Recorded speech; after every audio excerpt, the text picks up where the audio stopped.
இந்த சோனியா காந்தி நகர்ல எத்தனை வருஷமா மக்கள் வாழ்ந்துட்டு இருக்கீங்க? பட்டா முதல்ல எல்லாருக்கும் கிடைச்சிருச்சா? முதல்ல வீடு ப்ராப்பரா அலாட் பண்ணாங்களா? எதுவுமே கிடையாது. பட்டா இல்லாம இவ்வளவு நாள் கஷ்டப்படுறீங்க. அதை வாங்கி கொடுக்கறதுக்கு என்ன பிரச்சனை? அடுத்ததா பாத்தீங்கன்னா சிவப்பு கார்டு.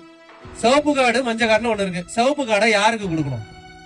யாரெல்லாம் அவங்க காரை வேகமா வந்து திறந்து விடுறாங்களோ அவங்களுக்கு உடனடி ரெட் கார்டு. உண்மையிலேயே யாரு ஏழப்பட்டவங்களோ அவங்களுக்கு கடைசி வரைக்கும் சிவப்பு கார்டு கிடைக்க மாட்டேங்குது. வேற எந்த நலத்திட்டமும் எந்த வளர்ச்சியும் இல்லாத ஒரு நெடுங்காடு தொகுதி. ஒரு விளையாட்டு மைதானம் இருக்கா? எவ்வளவு பசங்க ஸ்போர்ட்ஸ்ல இன்ட்ரெஸ்டா இருக்காங்க. ஒரு ஃபுட்பால் கிரவுண்டோ ஒரு வாலிபால் கிரவுண்டோ அவங்களால உருவாக்க முடிஞ்சுதா? அதுவும் கிடையாது. சரி, வேலை வாய்ப்பை ஏதாவது உருவாக்கி கொடுத்திருக்காங்களா? அதுவும் கிடையாது. எல்லாம் ஏழப்பட்ட மக்கள் தான் நெடுங்காடு தொகுதியில. ஒரு இலவச நீட் கோச்சிங் சென்டர் கொடுத்தா இன்னைக்கு நான் டாக்டரா இருக்கிறேன், இந்த பையன் டாக்டர் ஆகலாம், இவன் ஒரு இன்ஜினியர் ஆகும், கலெக்டராகவும் வந்து இங்க நிக்கலாம். சோனியா காந்தி நகர்ல இருந்து ஒரு 4-5 டாக்டரும் ஒரு கலெக்டரும் வந்தா எப்படி இருக்கும் நினைச்சு பாருங்க. ஏன் வரக்கூடாதா? ஏன் நம்ம மக்கள் படிக்க கூடாதா? முடியாதா? அந்த பத்திய சிந்தனையே கிடையாது. நாம நாளைக்கு ஆட்சிக்கு வந்தா குடிசை இல்லாத நெடுங்காடு தொகுதியா இந்த தொகுதியை உருவாக்கி காட்டுவேன்.